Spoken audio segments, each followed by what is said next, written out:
Hey guys, today this is the first part of evolution, and we're looking at, really in essence today is kind of a review, and the first area to review would be natural selection. That's kind of that underlying question of how does natural selection explain evolution in essence.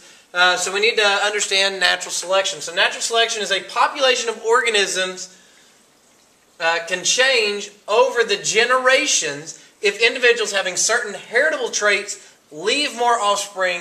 That should be than, not the, sorry, than other individuals.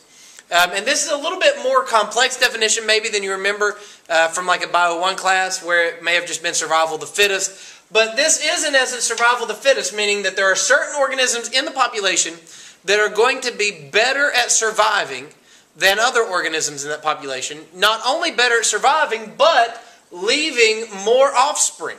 And as they leave more offspring, there's more of that kind or that trait in the next generation.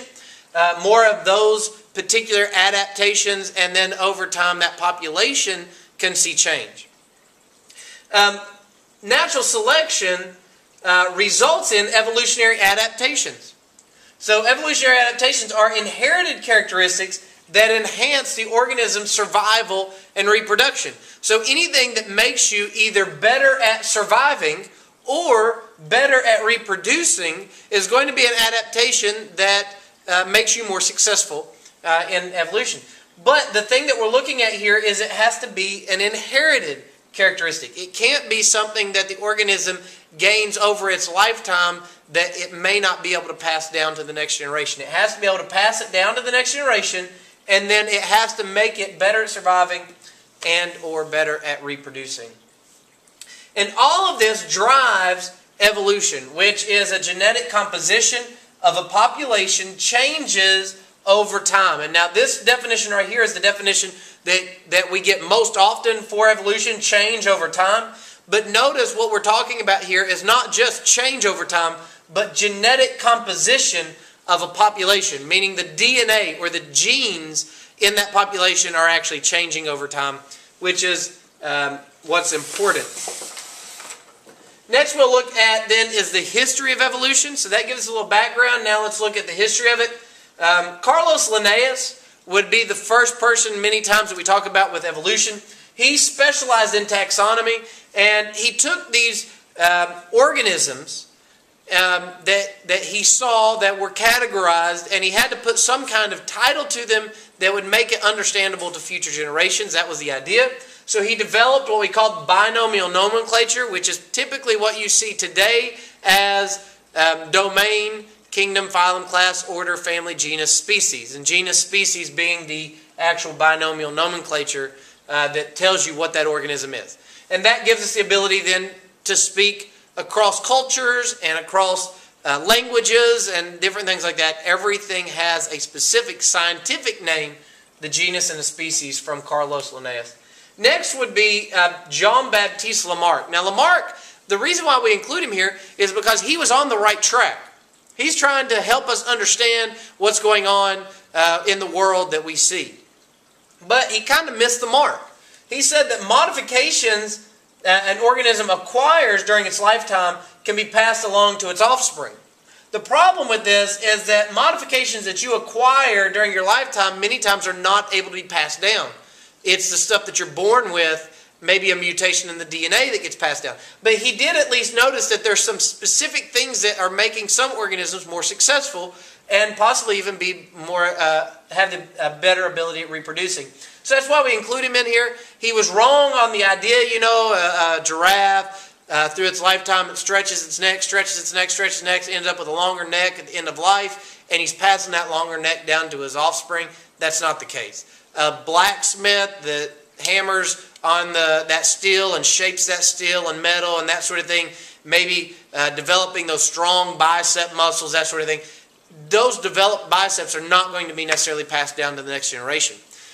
So we have to look at stuff that is acquired through inheritance. So he missed it a little bit, but he was at least on the right path. And then you have, of course, Charles Darwin, evolution by means of natural selection.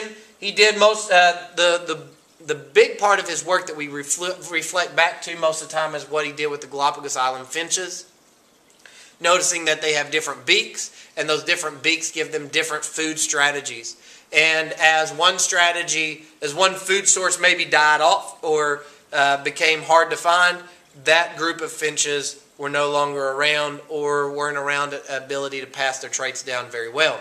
And the ones that had good food source passed those traits down to the next generation. So that kind of gives us the background on the history there of evolution with the scientists involved.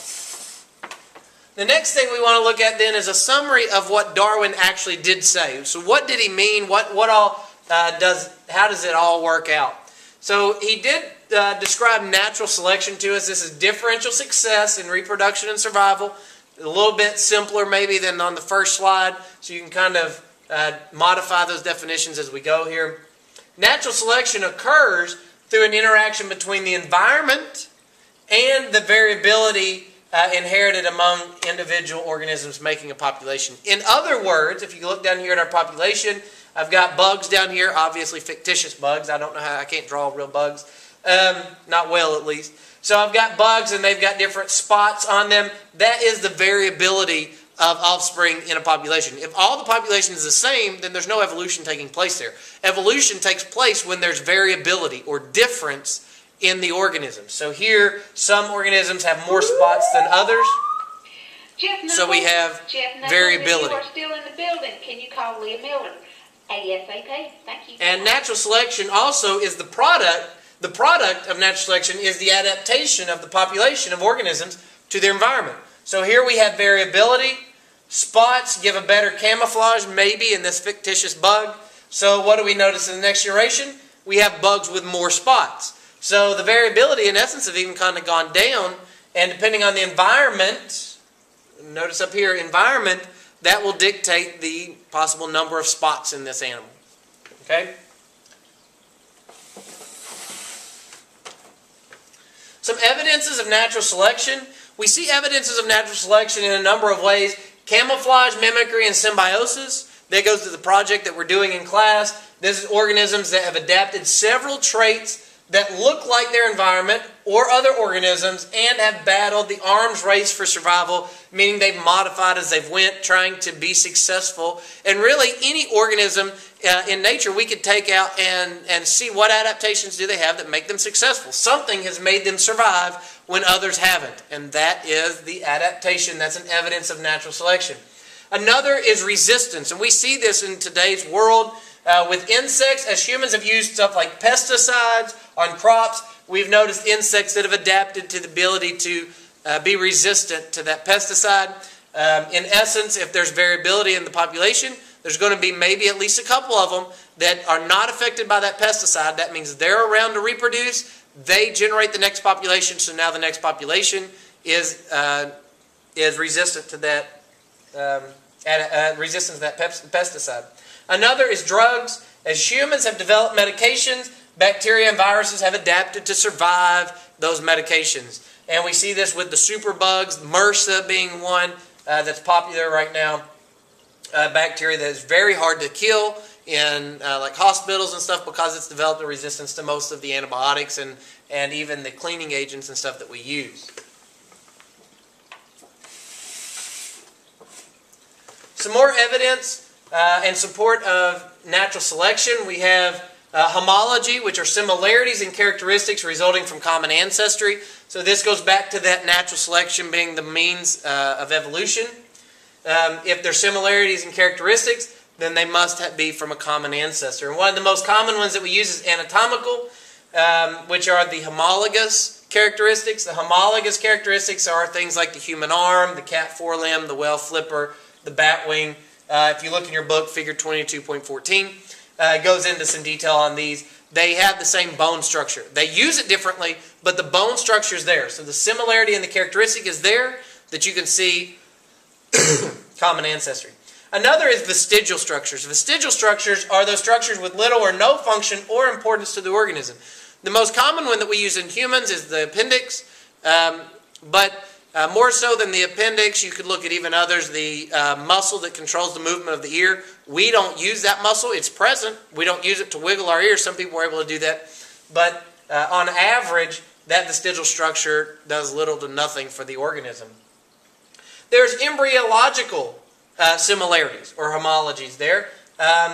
These are, when we look at embryos that have a lot of things in common, many times point to a common ancestry. For instance, pharyngeal pouches. Pharyngeal pouches, which in many of the aquatic organisms lead to the development of the gills, whereas those pharyngeal pouches in humans leads to the development of the inner ear. So the pouches are there, the slits, in essence, gill slits, sometimes what they're called, are there, okay, but they develop into different things as adults. So in the embryo it's there, and that shows common ancestry. Another is the molecular use of DNA and RNA. This is a new one that's developed since we understand now DNA and RNA. We're able to map that out more. And you can look at table 22.1 in your book for some more examples there of comparing the DNA.